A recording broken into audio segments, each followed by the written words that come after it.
আসসালামু আলাইকুম। আশা করি সবাই ভালো আছো। আমি ৮টার দিকে শুরু করার কথা ছিল লাইভটা। আমরা ১০ মিনিট লেট হয়ে গিয়েছি। সেট আপ রেডি করতে করতে অনেক দিন ধরে যেহেতু ভিডিও করি না, সেজন্য একটু লেট হয়ে গিয়েছে। তোমরা কারা কারা আছো, কে কোথা থেকে আছো, একটু কমেন্ট করে জানিয়ে দাও।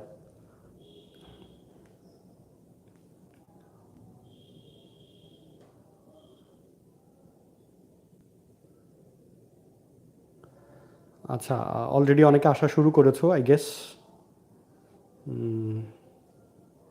আচ্ছা ঠিক আছে, যারা আসবে আস্তে আস্তে কমেন্ট করা শুরু করবে এবং পরবর্তীতেও যারা ভিডিওটা দেখবে আই হোপ তারা কমেন্ট করবে। আর ভিডিও কোয়ালিটি ক্লিয়ার কিনা সেটা একটু আমাকে জানিয়ে দিবে।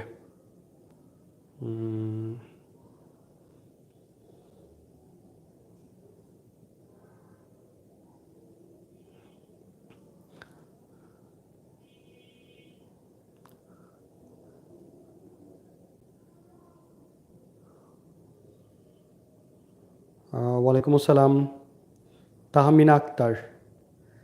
এটা কে বলছো? তোমরা যদি নিজেদের নাম একটু বলে দাও তাহলে ভালো হয়। আচ্ছা ফাইন, ওকে, থ্যাংক ইউ যারা যারা দেখতে পাচ্ছ ভিডিওটা। আচ্ছা, এখানে তোমরা স্ক্রিনের মধ্যে দেখতে পাচ্ছ কিছু ক্যালকুলাস আছে, এগুলো এইচএসসি টপিক, এগুলো তোমরা না পারলেও হবে। আমি একটু আগে এই ক্লাসটা করিয়েছি, তো সেই জন্য বোর্ডের মধ্যে এটা দেখতে পাচ্ছ। আমি এটা একটু মুছে ফেলি। আমরা আজকে যে টপিকটা আলোচনা করব, ক্যাডেট কলেজ ভর্তি প্রস্তুতির একটা টপিক, ষষ্ঠ শ্রেণীর গণিত নিয়ে আলোচনা করব। আচ্ছা, ষষ্ঠ শ্রেণীর গণিতের আমরা এখন যে টপিকটা আলোচনা করব সেটা হচ্ছে অধ্যায় 1.1.4। এই অধ্যায়টা নিয়ে আলোচনা করব, ভগ্নাংশ নিয়ে আলোচনা, ভগ্নাংশের যোগ, ভগ্নাংশের বিয়োগ, এই টপিকটা আলোচনা করব। আচ্ছা, অলরেডি অনেকে জয়েন করেছো, সবাইকে অনেক অনেক থ্যাংক ইউ। সো আমি টপিক স্টার্ট করি। তোমাদের কারো যদি বুঝতে কোথাও সমস্যা হয় তোমরা কমেন্ট করে জানাবে। এটা এখানে থাকুক, আমি কন্টিনিউয়াস এখানে দেখতে পাবো কমেন্ট। আর এখানে আমার সামনে বই আছে। সো ভগ্নাংশের যোগ বিয়োগ 1.4।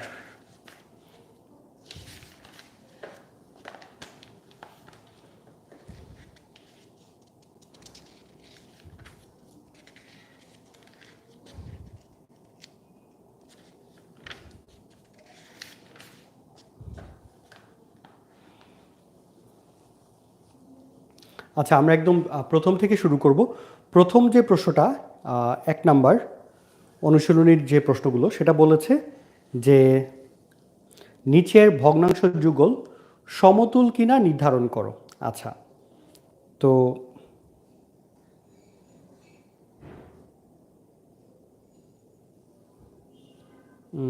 সমতুল কিনা এটা টেস্ট করার অনেকগুলো সিস্টেম আছে।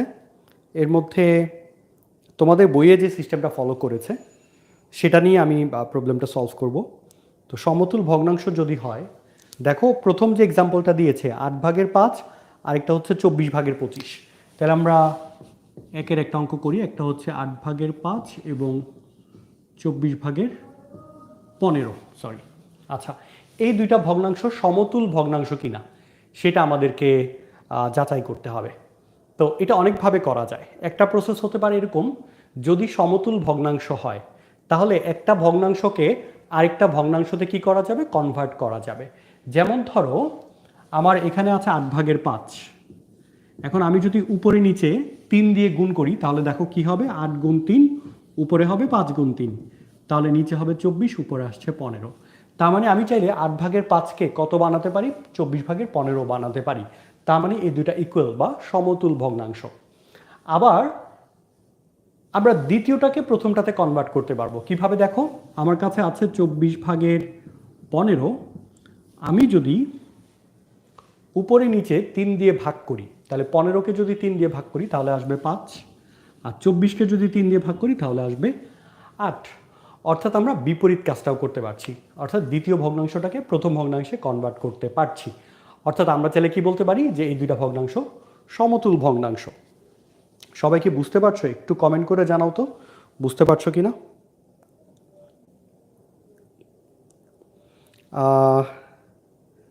জিমি কিটি বলছো, sir some days ago I got an opportunity to take an autograph and talk with you on BDMO's national round, did you remember that? Yes, I can remember. তুমি হচ্ছে যেখানে হচ্ছে পুরস্কার দিয়েছিল, prize giving সেরিমনিটা যেখানে হচ্ছিল তার পাশে যেখানে বইয়ের স্টেলগুলা, তো ওই মাঝামাঝি একটা জায়গায় হচ্ছে তুমি আমার সাথে কথা বলেছিলে। Yes, I can clearly remember that. আচ্ছা, যারা বলছো ক্লিয়ার না তাদের হয়তো নেটে সমস্যা আছে।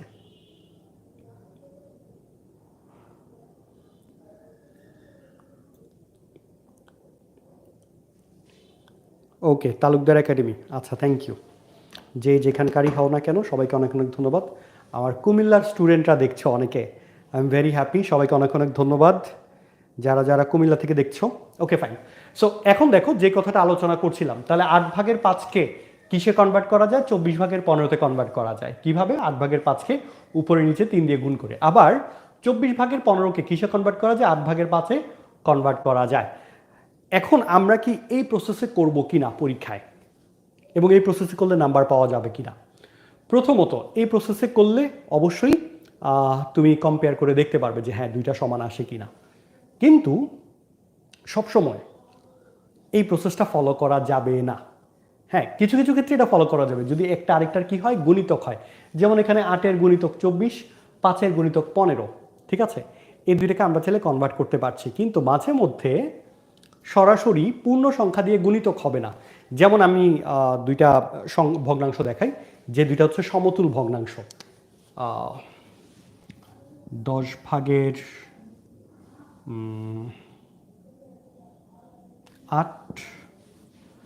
আর এখানে যদি দিই 25/20। হ্যাঁ, সো এখান থেকে এখানে যাওয়ার জন্য কিন্তু আমি পূর্ণ সংখ্যা দিয়ে গুণ করলে হবে না।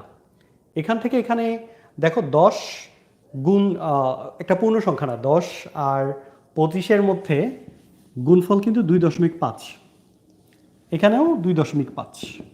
সো এরাও কিন্তু সমতুল ভগ্নাংশ। এখন আমি কি আসলে 2.5 গুণ যে এটা কি বের করবো কিনা বারবার, সবসময় হয়তো তুমি এই রিলেশনটা না, এই জন্য আমরা এই প্রসেসটা ফলো করব না। বাট কেউ যদি এই প্রসেসটা বের করতে পারো, ফলো করতে পারো, দ্যাট ইজ অলসো কারেক্ট। হ্যাঁ, তাহলে আমরা এখন দেখব পরীক্ষা কিভাবে করব।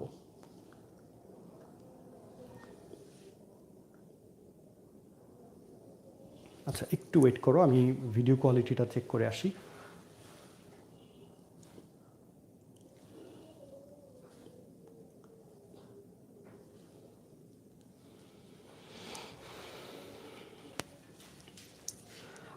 আচ্ছা, যে কথাটা বলছিলাম, তাহলে আমরা কি করি? 8/5, 24/15 একটা থেকে আরেকটাকে কনভার্ট করতে পারছি, সো এরা সমতুল ভগ্নাংশ। বাট আমরা এই প্রসেসটা ফলো করব না। প্রসেস যেটা ফলো করব সেটা হচ্ছে যখন দুইটা ভগ্নাংশ সমতুল হবে তখন যেটা হবে, এই প্রথম ভগ্নাংশের যে হর, লব, এবং দ্বিতীয় ভগ্নাংশের হর, তাদের গুণফল এবং তাদের গুণফল সমান হবে। তাহলে প্রথম ভগ্নাংশের লব এবং দ্বিতীয় ভগ্নাংশের হর কি হয়? 5 গুণ 24, 5 গুণ 24 কত আসে? 120। আর প্রথম ভগ্নাংশের হর দ্বিতীয় ভগ্নাংশের লব হচ্ছে 8 গুণ 15 সমান কত আসে? 120। যদি এই দুইটা গুণফল সমান আসে তার মানে দুইটা ভগ্নাংশই সমতুল ভগ্নাংশ হবে। আশা করি সবাই বুঝতে পারছো। তাহলে আমরা আরেকটা ট্রাই করি। 11/7, 33/14। সো আরেকটা প্রশ্ন, 11/7, 33/14।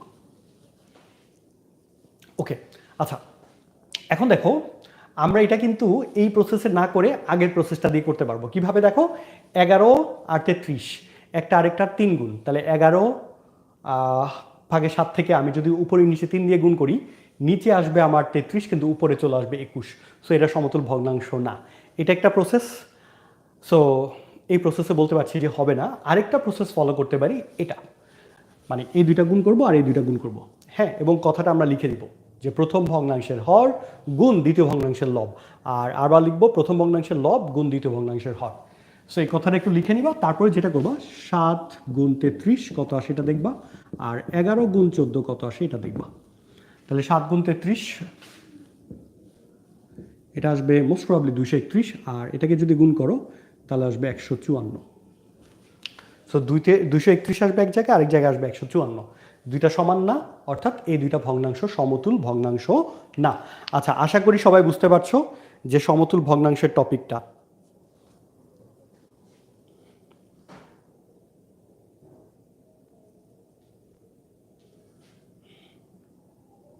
সবাই একটু কমেন্ট করে জানাও তো যে এই টপিকটা বুঝতে পারছো কিনা, তাহলে আমরা নতুন টপিকে চলে যাব। সমতুল ভগ্নাংশের টপিকটা যদি বুঝে থাকো তাহলে আমরা নতুন টপিকে চলে যাব। Everyone please reply. আচ্ছা ঠিক আছে সাজ্জাদ, আমি বুঝতে পেরেছি তুমি সাজ্জাদ। একজন বলছো সুন্দর ক্লাস, থ্যাংক ইউ। আচ্ছা, বাকিরা একটু দ্রুত কমেন্ট করে জানাও। Yes, okay, thank you. আমরা তাহলে এখন নেক্সট প্রবলেমে চলে যাই। তাহলে এই টপিকটা আমরা স্কিপ করতে পারি। তারপর 2 নম্বর টপিকটা বলেছে নিচের ভগ্নাংশগুলোকে সমহর বিশিষ্ট ভগ্নাংশে প্রকাশ করো। সমহর বিশিষ্ট ভগ্নাংশ। আচ্ছা, তাহলে এটা আমি মুছে ফেলি। এখন আমরা চলে যাই 2 নম্বরে। 2 নম্বরে যেটা বলেছে 5/2, 10/7, 40/9। 5/2, 2 এটা হচ্ছে 5/2, 10/7, আরেকটা মোস্ট প্রবাবলি 40/9। আচ্ছা, এদেরকে যেটা করতে হবে সমহর। আচ্ছা, তো সমহরে প্রকাশ করার জন্য প্রথমে যেটা করতে হবে, এই যে ভগ্নাংশগুলো আছে তাদের প্রত্যেকটার হর এদের লসাগু বের করতে হবে। তাহলে আমরা আগে লসাগুটা বের করে ফেলি। তাহলে 5, 10 এবং 40-এর লসাগু, এই মানটা প্রথমে বের করে নিতে হবে।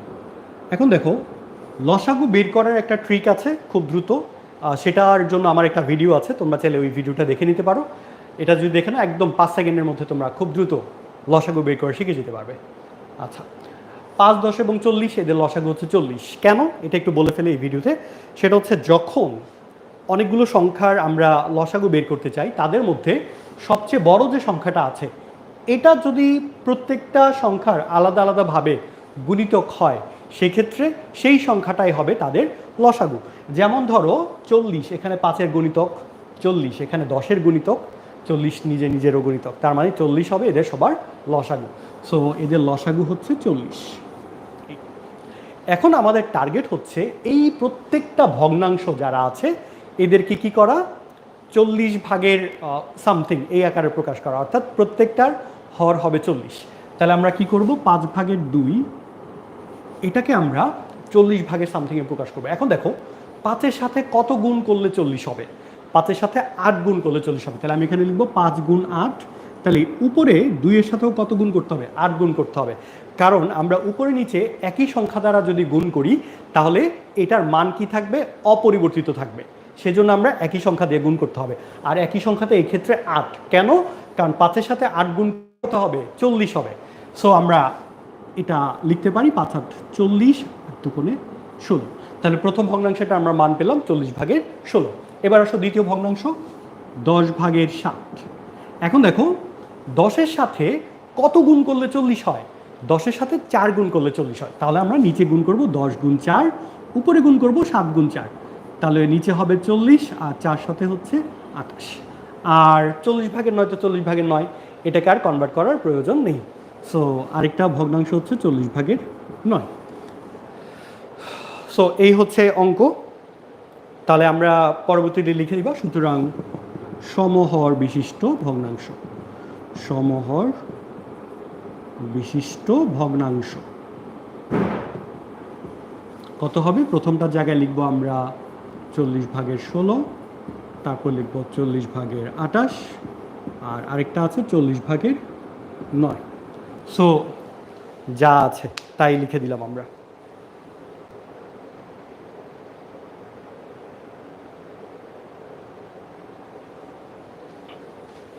আচ্ছা, একজন জিজ্ঞাসা করছো স্যার পেজ কত, পেজ হচ্ছে অনুশীলনী 4 1.4, 1.4-এর অনুশীলনীর 2 নম্বর প্রশ্নটা আমরা এখন সলভ করছি।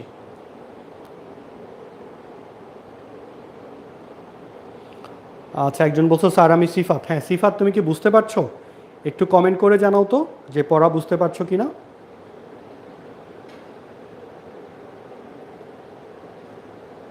লিখাকে একটু বড় করে দিব নাকি ক্যামেরাটা একটু জুম করে ধরবো? আচ্ছা আমি একটু জুম করে দিই বোর্ডটা। অনেকে বলছো যে লেখা ক্লিয়ারলি দেখা যায় না, সো আমরা এটাকে একটু জুম করে দিই।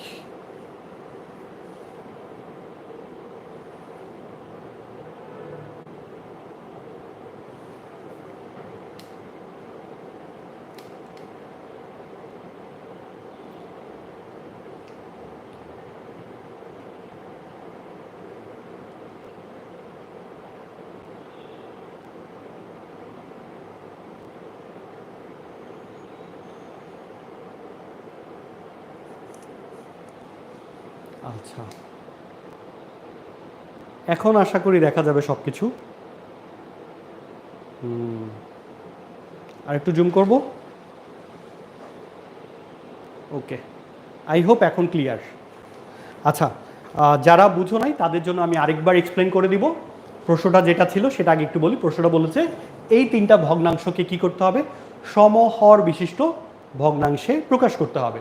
তো সমহর বিশিষ্ট ভগ্নাংশ করার জন্য আমাকে সর্বপ্রথম যে স্টেপটা ফলো করতে হবে সেটা হচ্ছে প্রত্যেকটা ভগ্নাংশে যে হর আছে তাদের লসাগু বের করতে হবে। তাহলে এই ক্ষেত্রে 5, 10 এবং 40 এদের লসাগু হচ্ছে 40। কীভাবে 40 এটা একটু ক্লাস শেষে আরেকবার দেখে নিও, যেটা এক্সপ্লেন করেছি। সো 5, 10, 40-এর লসাগু আসবে 40। এরপরে নেক্সট কাজ 5/2 এটাকে আমার কি করতে হবে? 40 সামথিং, অর্থাৎ নিচে 40 বানাতে হবে। 5-এর জায়গায় কত আনতে হবে? 40 আনতে হবে।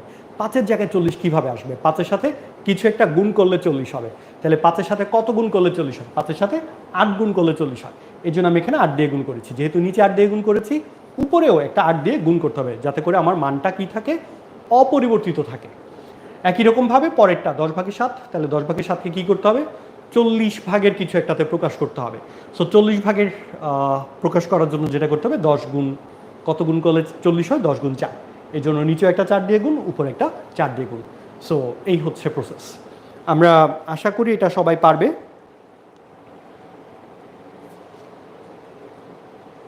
এবার আমরা এরপরে আরেকটা প্রশ্ন সমাধান করব। হ্যাঁ, যেটা সমাধান করতে গিয়ে এই টপিকটা আরেকবার প্র্যাকটিস হবে। সমহর বিশিষ্ট ভগ্নাংশে প্রকাশ করাটা আরেকবার প্র্যাকটিস হবে। এটা আমি এবার একটু মুছে নেই। তোমরা একটু কমেন্ট করে জানাতে পারো যে এই টপিকটা সবাই বুঝতে পেরেছো কিনা। Everyone please let me no in the comment section whether you have understood or not.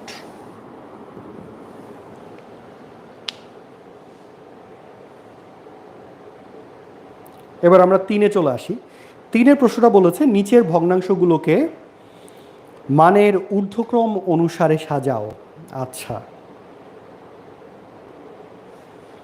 ঊর্ধ্বক্রম মানে হচ্ছে ছোট থেকে বড়র দিকে যাবে। আচ্ছা ফাইন, আমি একটু ভগ্নাংশগুলো লিখে নিই। 7/6, 7/6, 9/7, 7/6, 9/7, 21/16, 21/16, আরেকটা হচ্ছে 63 কিছু একটা, 63/50। ওকে,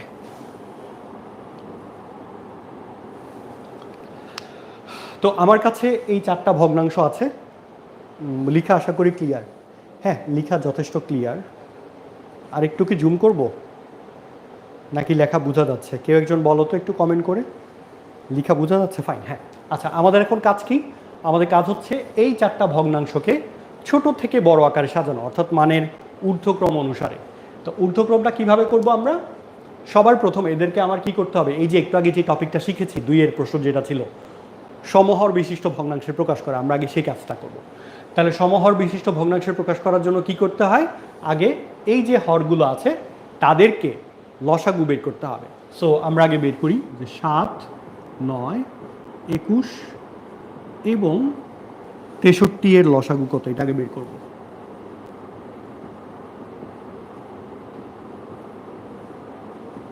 দেখো এদের লসাগু যে 63, এটা খুব সহজে বোঝা যায়। কেন বোঝা যায়? কারণ এখানে যে সংখ্যাগুলো আছে প্রত্যেকটা সংখ্যাই 63কে ভাগ করে, অর্থাৎ প্রত্যেকটা সংখ্যারই একটা একটা করে গুণিতক হচ্ছে 63, বা বিপরীতভাবে যদি বলি প্রত্যেকটা সংখ্যাই হচ্ছে 63-র একটা উৎপাদক বা ফ্যাক্টর। বা গুণনীয়ক। তো আমি একটু আগে বলেছি, এখন আরেকবার বলি, রিপিট করি, সেটা হচ্ছে যখন তোমার কাছে অনেকগুলো সংখ্যা থাকবে এবং এদের মধ্যে সবচেয়ে যে বড় সংখ্যাটা আছে সেই বড় সংখ্যাটা হচ্ছে বাকি যে সংখ্যাগুলো আছে তাদের গুণিতক, প্রত্যেকটা সংখ্যাই। হ্যাঁ, মানে বড় সংখ্যাটা হচ্ছে এদের প্রত্যেকটা সংখ্যারই একটা একটা করে গুণিতক। সেই ক্ষেত্রে বড় সংখ্যাটাই হবে লসাগু। যেমন 63 7-এর গুণিতক 7 গুণ 9, 9-এর গুণিতক 9 গুণ 7, 21-এর গুণিতক 21 গুণ 3, তাহলে 63 হবে এদের লসাগু। এখন আমাদের টার্গেট হচ্ছে প্রত্যেকটা ভগ্নাংশকে সমহর বিশিষ্ট ভগ্নাংশে প্রকাশ করে এবং প্রত্যেকটার হর হবে 63। সো আমি 7/6 এটাকে কি লিখবো? এখন দেখো সাথে সাথে কত গুণ করলে 63 হয়? সাথে সাথে 9 গুণ করলে। সো আমি নিচে 9 গুণ করব, উপরেও 9 গুণ করব, তাহলে নিচে হবে 63, উপরে 6 9 54। এরপরে 9/7, 9 সাথে কত গুণ করতে হবে? 9 সাথে 7 গুণ করতে হবে, তাহলে সাথে সাথেও 7 গুণ করতে হবে। তাহলে 7 9 63, 7 7 49, 21/16, 21-এর সাথে 3 গুণ করতে হবে, তাহলে 16-র সাথেও 3 গুণ করতে হবে, তাহলে এটা হবে 63/48। সো আমরা পেয়ে গেলাম। আর আরেকটা তো আছে 63/50। এখন আমি যদি এদেরকে ছোট থেকে বড় আকারে সাজাই, তাহলে সবচেয়ে ছোটকে এটা, তারপরে এটা, তারপরে এটা, তারপরে এটা। তাহলে আমরা যদি এদিকে সাজাই 63/48 less than 63/49 less than 63/50 less than 63/54। এখন এদের মানগুলো রিপ্লেস করে দিই। তাহলে 63/48 এটা আসলে কার মান? এটা হচ্ছে 21/16। তারপর 63/49 এটা কার মান? 9/7। 63/50 এটা 63/85। আর 63/54 এটা এসেছিল 7/6। সো 7/6 হচ্ছে সবচেয়ে বড় আর 21/16 হচ্ছে সবচেয়ে ছোট। আশা করি সবাই বুঝতে পেরেছো। তোমরা একটু কমেন্ট করে জানাও সবাই বুঝতে পারছো কিনা। সবাই একটু কমেন্ট করে জানাও, সো দ্যাট আই আন্ডারস্ট্যান্ড। হ্যাঁ, তোমাদের রেসপন্সটা খুবই ইম্পর্টেন্ট। তোমরা যদি রেসপন্স না করো, আই ডোন্ট আন্ডারস্ট্যান্ড যে কোনো সমস্যা হচ্ছে কিনা তোমাদের।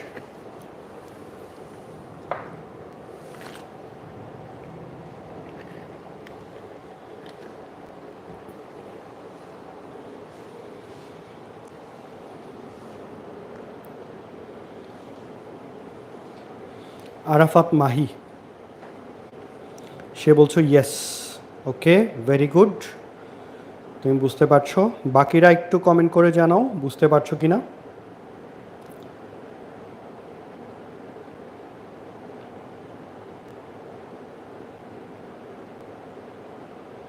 তাহলে আমরা 1 2 3, হ্যাঁ, এই আর মধ্যে একটা একটা করে করে ফেললাম।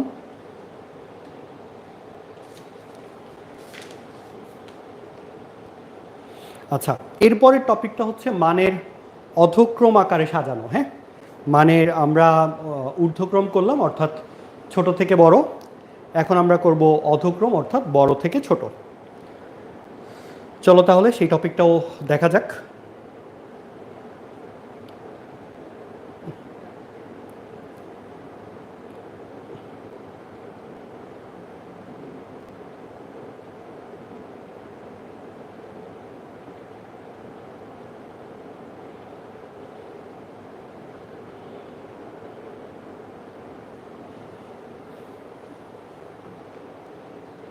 আচ্ছা, তাহলে আমরা এখন মানের অধক্রম অর্থাৎ বড় থেকে ছোট এই টপিকটা করব।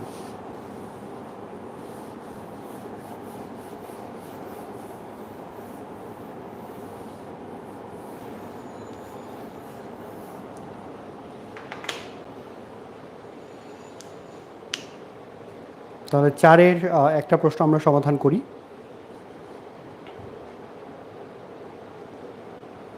যেমন 4/3, 7/6, 8/7, 12/5। আচ্ছা, 4-এর ক, 4/3, 7/6, 8/5, সরি 8/7, আরেকটা হচ্ছে 12/5, if I am not wrong. 4/3, 7/6, 8/7, আরেকটা হচ্ছে 12/5। আচ্ছা, তো সবার প্রথম হচ্ছে এদের লসাগু বের করতে হবে। 4, 7, 8 এবং 12 এর লসাগু। আচ্ছা, এই লসাগুটা কীভাবে বের করব? এখানে একটু খেয়াল করে দেখো, 4-এর গুণিতক হচ্ছে 12। সো 4 এবং 12-এর লসাগু হচ্ছে 12। এরপরে নেক্সট আমরা দেখি 12 এবং 8-এর লসাগু কত হবে। 12 এবং 8-এর লসাগু, দেখো 8-এর গুণিতক 12 না, তাহলে 12 লসাগু হবে না। তাহলে 8 এবং 12 লসাগু, 12-এর পরবর্তী গুণিতকটা ট্রাই করো 24। কিন্তু 7 এবং 24 হচ্ছে সহমৌলিক, তাহলে আমাদের লসাগু হবে 24 গুণ 7,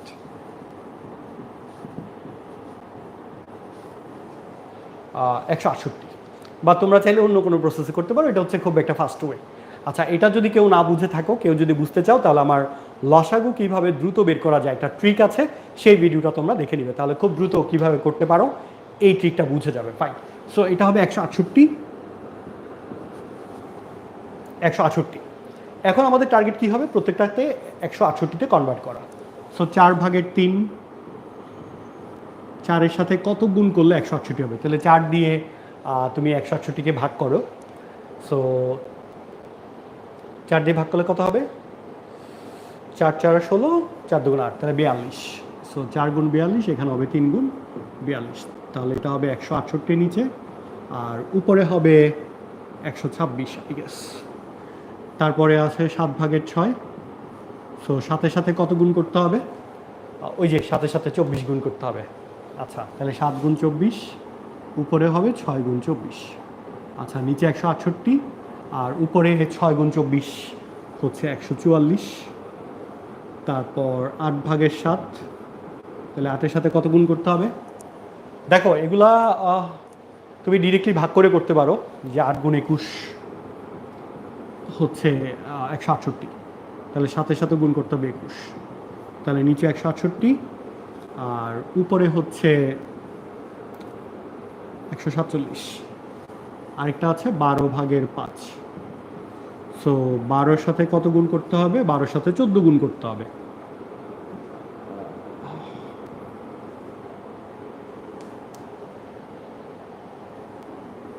তাহলে 5-এর সাথেও 14 গুণ করতে হবে, তাহলে নিচে 168, উপরে 5 14 70। এখন হচ্ছে আমরা এটাকে অর্ধক্রম অর্থাৎ বড় থেকে ছোট আকারে সাজাবো। তাহলে আমরা লিখতে পারি যে 168 ভাগে সবচেয়ে বড় কোনটা? 147, গ্রেটার দেন 168 ভাগের 144, গ্রেটার দেন 168 ভাগের 126, এবং সবচেয়ে ছোট যেটা 168 ভাগের 70। সুতরাং এই মানগুলোকে আমরা রিপ্লেস করে দিই। হ্যাঁ, সুতরাং লিখতে পারো, অর্থাৎ লিখতে পারো, যার যেটা ইচ্ছা। তাহলে 168 ভাগে 147, এটা বেসিকলি ছিল 8/7। 144 এটা ছিল 7/6। তারপর 126 এটা হচ্ছে 4/3, আর এটা ছিল 12/5। আচ্ছা, সবাই কি বুঝতে পারছো কিনা একটু কমেন্ট করে জানাও।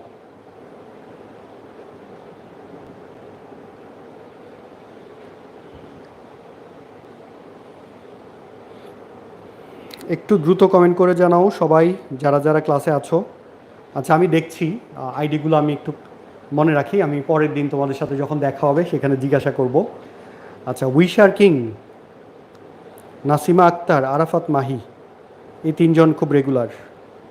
একজন হচ্ছে রাফে খান, 4 জন। নাসিমা আক্তার, আরাফাত মাহি, ওকে। সামিয়া জুথি, ওকে। সবাই বুঝতে পারছো না? Very good.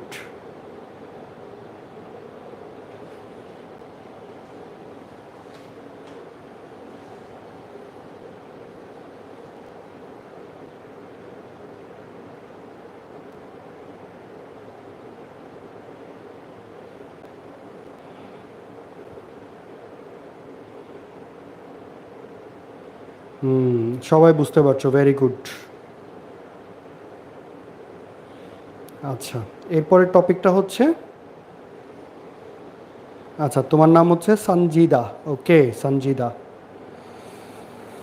ঠিক আছে, তোমার নাম জেনে গেলাম। ফাইন,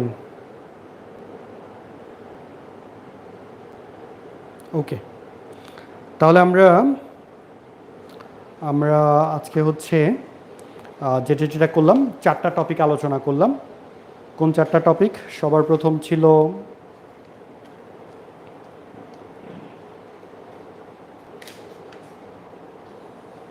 আচ্ছা, সবার প্রথম টপিকটা ছিল সমতুল ভগ্নাংশ কিনা যাচাই করা। তো আমি একটু রিভিউ করি, সমতুল ভগ্নাংশ কিনা যাচাই করব কিভাবে। দুইটা ভগ্নাংশ যদি থাকে তাহলে প্রথমটার হরের সাথে দ্বিতীয়টার লবের গুণ, প্রথমটার লবের সাথে দ্বিতীয়টার হরের গুণ, আর প্রথমটার হরের সাথে দ্বিতীয়টার লবের গুণ, ভাইস ভার্সা। এদের গুণফলটা যদি সমান হয় তাহলে তারা সমতুল ভগ্নাংশ। এটা একটা প্রসেস। এর বাইরেও আমি দুইটা প্রসেস দেখিয়েছি। একটা হচ্ছে ছোটটা থেকে কিভাবে বড়টাতে যাওয়া যায় অর্থাৎ গুণ করে, আরেকটা হচ্ছে বড়টা থেকে কিভাবে ছোটটাতে যাওয়া যায় অর্থাৎ ভাগ করে। সো এটা ছিল নাম্বার 1। সেকেন্ডলি আমরা দেখেছি কিভাবে সমহর বিশিষ্ট ভগ্নাংশে প্রকাশ করতে হয়। এবং সমহর বিশিষ্ট ভগ্নাংশে প্রকাশ করার জন্য কি করতে হয়? আগে প্রত্যেকটা ভগ্নাংশের যে হর আছে তাদের লসাগু করতে হয়, এরপরে এই যে এই কাজটা করতে হয়। আমরা আসলে এই স্টেপটা কিন্তু 3বার ফলো করেছি, মানে 3 রকমের ম্যাথেই করেছি। ছোট থেকে বড় আকারে সাজানোর জন্য সমহর করে নিতে হয়, বড় থেকে ছোট করার জন্য সমহরে করে নিতে হয়। সো আশা করছি যদি কেউ আজকের এই ভিডিওটা দেখে থাকো, সমহর বিশিষ্ট ভগ্নাংশে প্রকাশ করা এই টপিক নিয়ে আর কোনো সমস্যা থাকবে না ইনশাল্লাহ। এটা ছিল সেকেন্ড স্টেপ। থার্ড স্টেপ ছিল ছোট থেকে বড় আকারে সাজানো, তারপর ফোর্থ স্টেপ ছিল বড় থেকে ছোট আকারে সাজানো। সো আশা করি সবাই বুঝতে পারছো এতক্ষণ পর্যন্ত যা যা ডিসকাস করেছি। সো তোমরা যারা ভিডিওটা দেখেছো, আচ্ছা ঠিক আছে। সো তোমরা যারা যারা ভিডিওটা দেখেছো তোমরা তোমাদের ফ্রেন্ডদেরকে একটু বলে দিবে আজকের ক্লাসের কথা। আজকে যে আমি ক্লাসটা করিয়েছি তোমাদেরকে, ইনশাল্লাহ এখন থেকে রেগুলারলি তোমাদেরকে আমি ইউটিউবে এরকম লাইভ ক্লাস করাবো। সো তোমরা যদি লাইভ ক্লাস চাও বেশি বেশি, তাহলে তোমাদের ফ্রেন্ডদেরকে জানাবে, ঠিক আছে? আজকের ক্লাসটা আমরা এখানে শেষ করছি। সবাই ভালো থাকো। ক্লাসে জয়েন করার জন্য সবাইকে অনেক অনেক ধন্যবাদ। আসসালামু আলাইকুম, আল্লাহ হাফেজ।